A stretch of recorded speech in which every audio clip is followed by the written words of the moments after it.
ভারতের পণ্যের উপর মার্কিন শুল্ক বাড়ানোর পর বেশ কড়া বার্তা দিলেন নরেন্দ্র মোদী।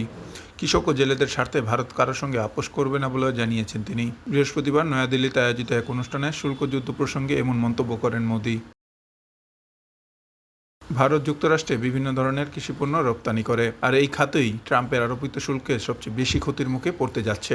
বাণিজ্য ঘাটতি মেটাতে যুক্তরাষ্ট্র ও ভারতের বাজারে তাদের কৃষকদের তৈরি পণ্য রপ্তানি করতে চায়, তবে মার্কিন পণ্য ভারতে প্রবেশের ক্ষেত্রে আমদানিকারকদের উল্লেখযোগ্য হারে শুল্ক গুনতে হয়।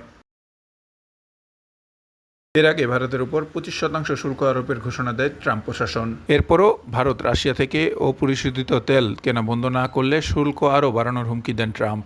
গতকাল বুধবার তা বাড়িয়ে পাল্টা শুল্ক মোট 50% করা হয়েছে। ভারতের সংবাদ মাধ্যম বলছে, ট্রাম্পের শুল্ক আরোপের পেছনে আরও একটি গুরুত্বপূর্ণ প্রেক্ষাপট আছে। ওয়াশিংটনে চলছিল ভারতের কৃষি বাজারে আরও প্রবেশাধিকার, কিন্তু নয়াদিল্লি তা প্রত্যাখ্যান করেছে। এই পরিস্থিতিতে মোদির কৃষকের স্বার্থেই আপোষহীনতার বার্তা স্পষ্টভাবে শুল্ক চাপের জবাব হিসেবেই বিবেচনা করা হচ্ছে। আপডেট থাকুন প্রাইম টিভি বাংলার সাথেই থাকুন।